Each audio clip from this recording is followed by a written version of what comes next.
Okay, we started Gemara in Sanhedrin. We're in Daf Vav Amid Aleph, and we're going to go right on to Vav Amid Bet.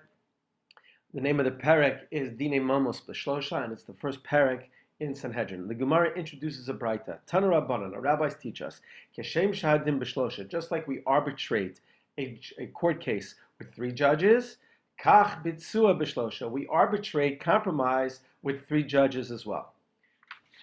Nigma Hardin, once the judges come to a final decision, a verdict, I'ata Rashai Lebotseya, it is not allowed to compromise. The court is not allowed to compromise. Once they've come to a verdict, they're not allowed to offer compromise. Once the law has been made, once the verdict has been rendered, game over.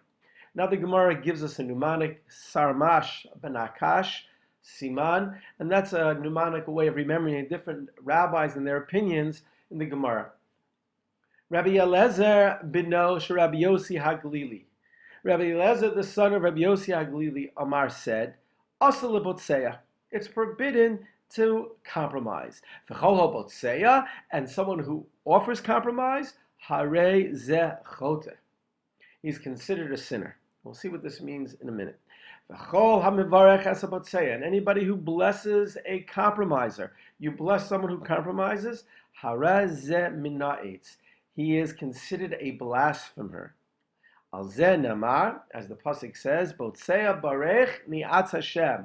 those who bless the compromiser, ni'etz Hashem, blasphemy, they blasphemize Hashem. They basically insult God. Na'etz is a word of like disgust. And therefore, someone who compromises is considered in the eyes of Rabbi Eliezer, the son of Yossi HaGlili, someone who is disgusting, someone who blasphemizes God.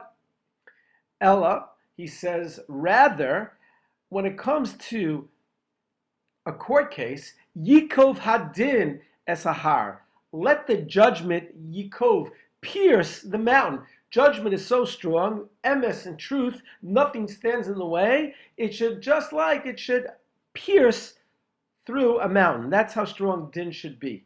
Shenema, as the pasuk says, Ki hamishpat elokim hu, because justice is God's. God is justice, and therefore it should stand on its own, and nothing stands in its way.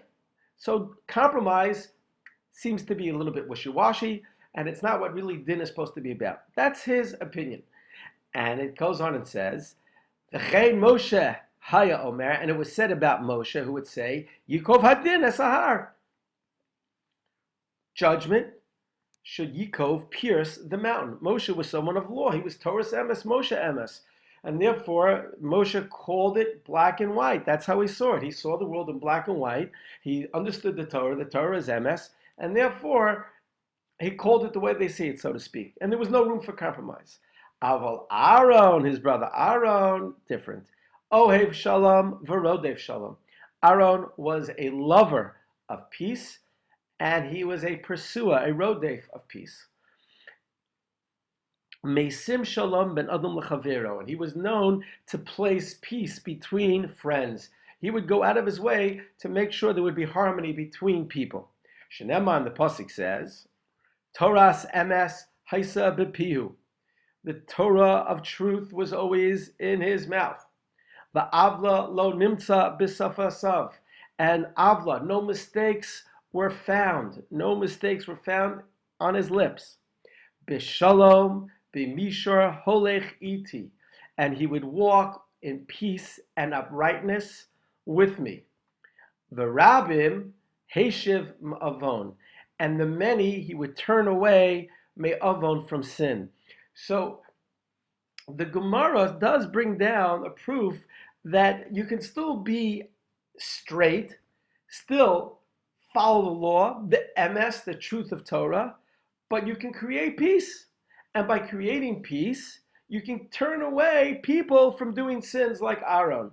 So we have a contrast between Moshe, who seems to be more stern and less room or no room for compromise, calls it the way he sees it, and Aaron tries to create a culture where there can be peace and people maybe can get along within Torah emes and still not do a sin.